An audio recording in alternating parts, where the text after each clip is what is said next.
আসসালামু আলাইকুম ভাই বোনেরা, কেমন আছেন? আশা করি যে যার অবস্থানে বসে এই ভিডিওটা দেখছেন সকলে অনেক বেশি ভালো আছেন।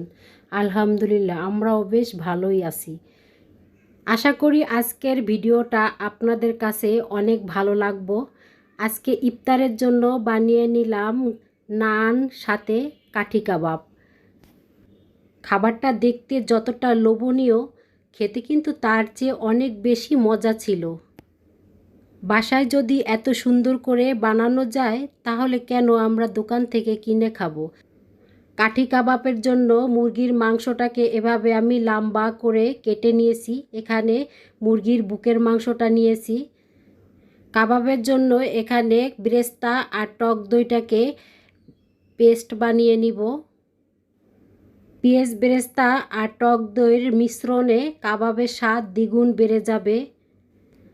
মুরগির মাংসটাকে আমি ভালো করে পানি ঝরিয়ে নিয়েছি। এখন দিয়ে দিব স্বাদ মতন লবণ আর সামান্য পরিমাণ বেকিং সোডা আর দিয়ে দিব লেবুর রস। এখন আমি হাত দিয়ে ভালো করে মিশিয়ে নিব। এতে করে মাংসটা উপরের থেকে ড্রাই হবে না এবং ভিতর থেকে জুসি হবে। এখন দিয়ে দিব আদা বাটা আর রসুন বাটা পরিমাণ মতন, লাল মরিচের গুঁড়ো 1 চামচ, গরম মশলা 1/2 চামচ, কাবাব মশলা 1/2 চামচ, ধইনা জিরার গুঁড়ো 1/2 চামচ, কালো গোলমরিচের গুঁড়ো 1/2 চামচ, পেঁয়াজ বেরেস্তা আর টক দইয়ের যে পেস্টটা বানিয়ে রেখেছিলাম সম্পূর্ণটা দিয়ে দিব। এখন তা আমি হাত দিয়ে উঠে সম্পূর্ণটা দিয়ে দিয়েছি। দিয়ে দিলাম টমেটো সস 4 চামচে 2 চামচ পরিমাণ দিয়ে দিব সরিষার তেল।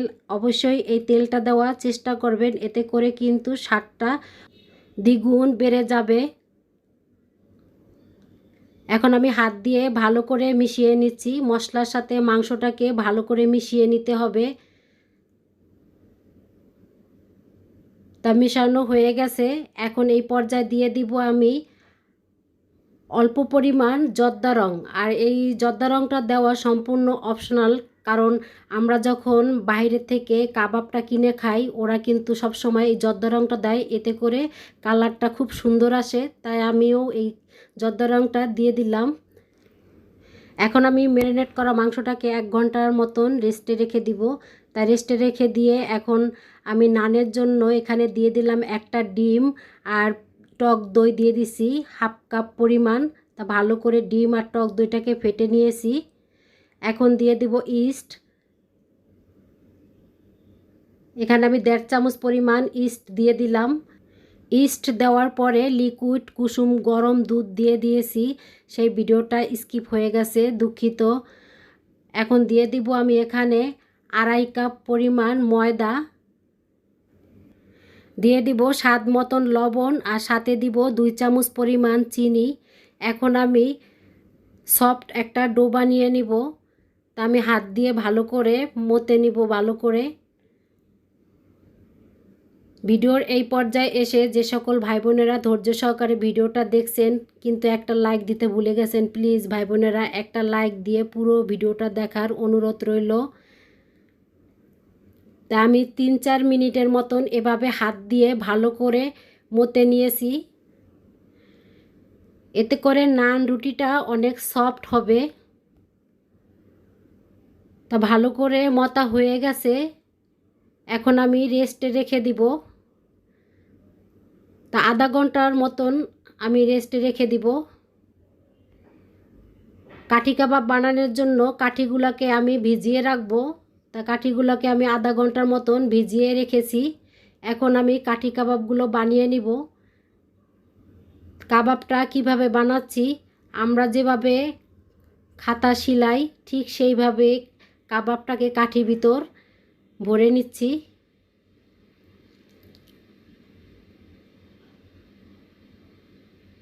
এভাবে টাইট করে ভরতে হবে। আর যদি টাইট করে মাংসটা ভরা না হয় তাহলে ভাজার সময় আলগা আলগা হয়ে খুলে আসবে।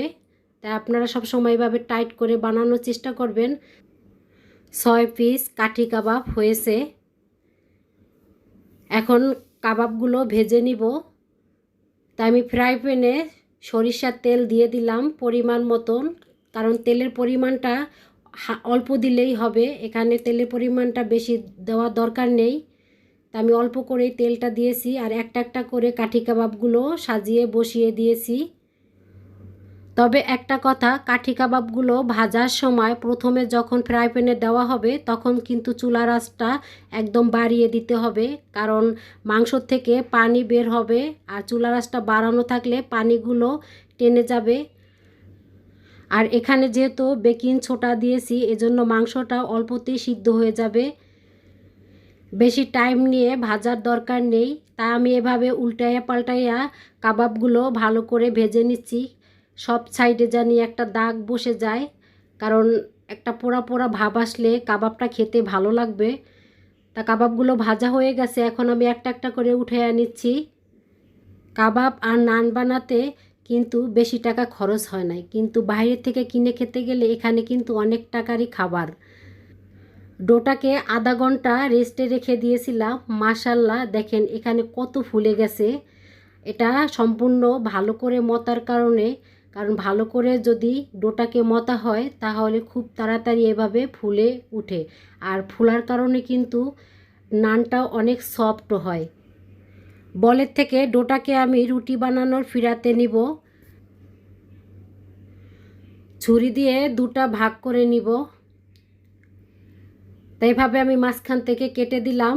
তা এক সাইড আমি বলে রেখে দিব আর একটা সাইড আমি এভাবে ছোট ছোট করে, একদম ছোটও না মাঝারি আকারের, আমরা যেভাবে রুটিটা বানাই ঠিক তার চেয়ে একটু বড় লিচিটা কেটে নিব। তবে এখানে একটা কথা, লেচিগুলো কাটার পরে আমি 10 মিনিট রেস্টে রেখে দিয়েছিলাম, এতে করে এভাবে হাত দিয়ে রুটিটা বানানো খুব সহজ হয়। লেচিটা কাটার সাথে সাথে যদি রুটিটা বানাতে যান তাহলে কিন্তু রুটিটা বড় হবে না, খিচে আসবে। আর যদি রেস্টে রাখেন তাহলে দেখা যায় রুটিটা খুব সহজেই হাত দিয়ে বানানো হয়ে যায়। এখন আমি ভেজে নিচ্ছি। তা উপর থেকে এই যে বাবল বাবল একটা উঠেছে, এখন আমি নানটাকে উল্টিয়ে দিচ্ছি আর সাথে তেলের সাথে বাটার মিলিয়ে আমি এভাবে ব্রাশ দিয়ে উপর সাইডে লাগিয়ে দিচ্ছি, এতে করে সফট হবে, উপর থেকে ড্রাই হবে না। ভাজা হয়ে গেছে একটা, আরেকটা আমি ভেজে নিচ্ছি। উপর থেকে বাবল বাবল উঠেছে, এখন আমি নানটাকে উল্টায় দেব। উপর থেকে ব্রাশ দিয়ে তেলটা দিয়ে দিব।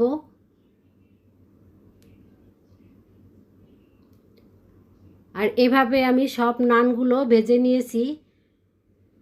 এই রমজানে একবার হলো এভাবে বানিয়ে খেয়ে দেখবেন, এতে কিন্তু বেশি কতগুলো খরচ হয় না, অল্প টাকায় মজাদার খাবার ঘরে বসে বানিয়ে খাওয়ার মজাই আলাদা।